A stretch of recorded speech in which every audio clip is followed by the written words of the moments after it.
弟兄姊妹平安，今天是2026年7月23号。今天的经文是诗篇105篇第1节到11节、45节 B， 创世纪29章第1节到第8节，哥林多前书第4章14节到20节。今天要跟大家分享的主题是全能。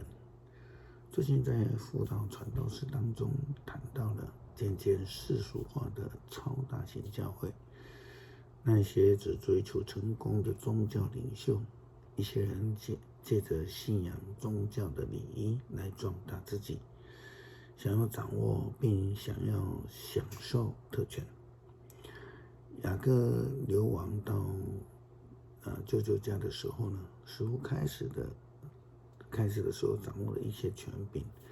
就在今天的经文创世纪29章第1节到第8节记载了雅各在接近舅舅家时，似乎主控了荒漠当中水井的权利，主动的打开水口的盖子。雅各继续他的行程，来到东方人的地方。他在田野看一口井，有3群羊躺在井口，牧人给羊群喝的水都是从这口井取来的。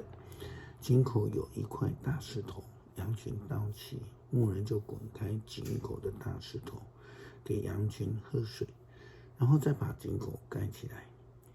雅各问那些人朋友请问你们从哪里来？他们回答，我们从哈兰来。他说，你们认识拿鹤的孙子拉班吗？他们回答，我们认识他。雅各又问他好吗？他们回答，他很好。你看，他的女儿雷杰领着羊群走过来了。雅各说，太阳还高，还没有到把羊关起来的时候，为什么不给羊喝水，让他们回牧场吃草呢？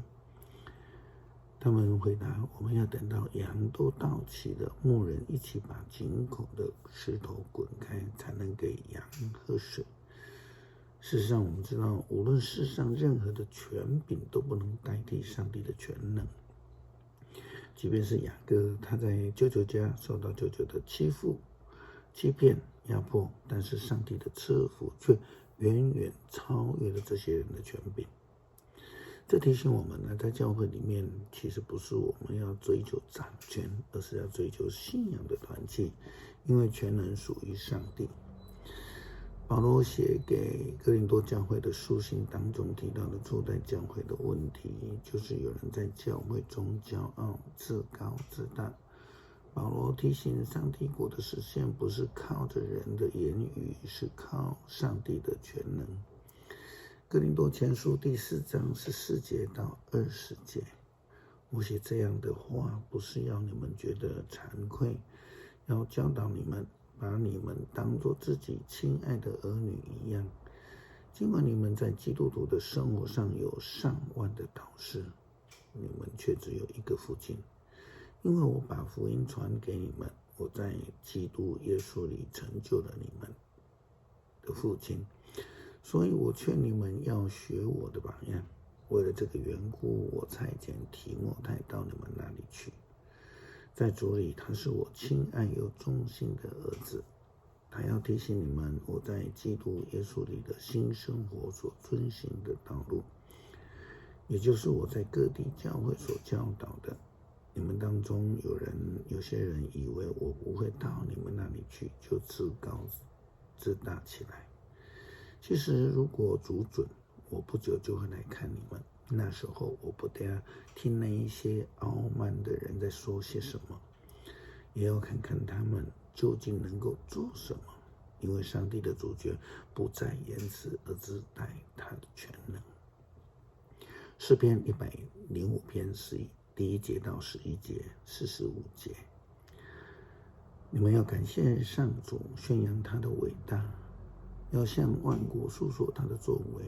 你们要歌唱颂赞他，要述说他所做奇妙的事。